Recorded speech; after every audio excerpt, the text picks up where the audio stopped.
السلام عليكم ورحمة الله تعالى وبركاته. مرحبا بكم في قناتي. كنتمنى تكونوا بخير وعلى خير وبصحة جيدة وأنتم كتشاهدوا هذا الفيديو. اليوم إن شاء الله غادي نحضر معكم مركز أو صلصة الفلفل الأحمر الحلو اللي كتدخل في مجموعة من الوصفات والأطباق، كتعطيها مذاق مميز ولذة مختلفة مثل الأسماك والدجاج والقطاني، ويمكن أنكم تستعملوها عوض التحميرة اللي كتباع جاهزة. هاد الصلصة كتجي اقتصادية وصحية. بقاو معايا نشوفوا المقادير وطريقة التحضير.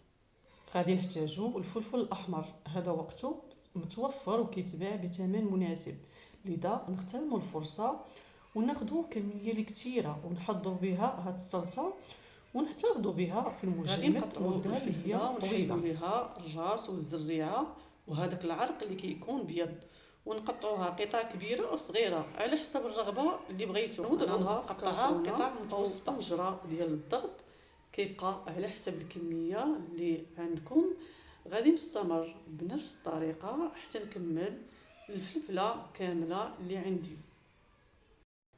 هنا غادي نضيف ليها تقريبا جمعان كبار ديال الماء، غادي نوضعها فوق النار اللي هي مهيله، غادي نغطيها وغادي نخليها تطلق الماء ديالها. من بعد ما كتمر تقريبا 10 دقائق بعد الغليان كتحيد القشره ديالها بكل سهوله وكتوجد عندنا الفلفله. ما كتاخذش وقت كثير، دغيا كطيب.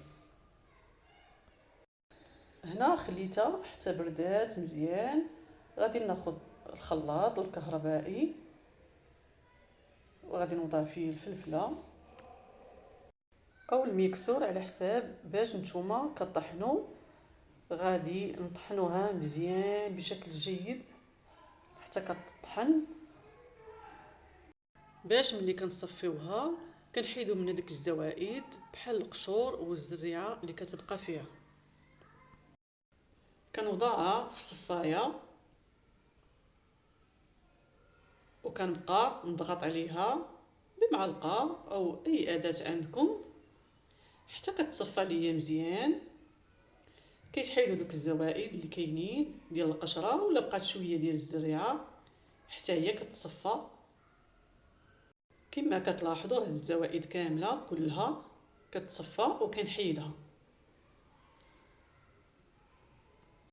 هنا الكميه اللي عندي قسمتها على جوج، النصف خليته في كاسونه والنصف الاخر وضعته في مقله.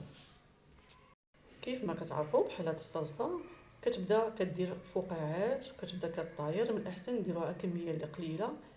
هنا وضعت شويه ديال الملحه وزيت الزيتون وغادي نوضعهم فوق النار اللي تكون مهيله بزاف. كنبقى نحرك فيها حتى كتعقد وكتنشف من الماء وكترجع مركزه اكثر. هنا الصلصه من بعد ما بردات مزيان خديت القوالب ديال السيليكون وكنوضع فيهم معلقه ديال الصلصه، ويمكن لكم ديروا قوالب ديال الثلج. انا كميه اخرى خديت بلاطو فرشت لي فيه بلاستيكه وضعت فيه الصلصه، دخلته المجمد حتى برد وقطعته الى مربعات كيبقى على حسب الحجم اللي بغيتو.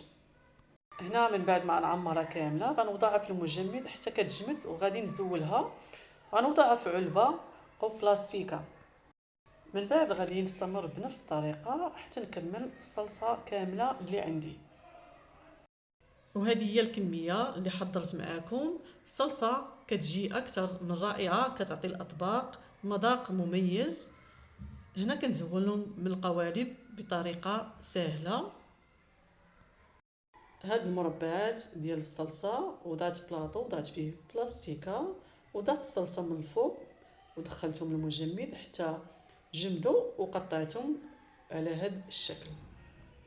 غادي نغطيها مزيان وغادي نحتفظ بها، كل ما نحتاجها غادي نهز منها وغادي نرجعها للمجمد. بهذه الطريقه غادي تبقى عندكم الصلصه مده اللي هي طويله. كنتمنى اخواتي الفيديو ديال اليوم ينال الاعجاب ديالكم. ما تنساوش تشجعوني باللايكات وتعليقاتكم الزوينه. الى فيديو جديد ووصفه جديده.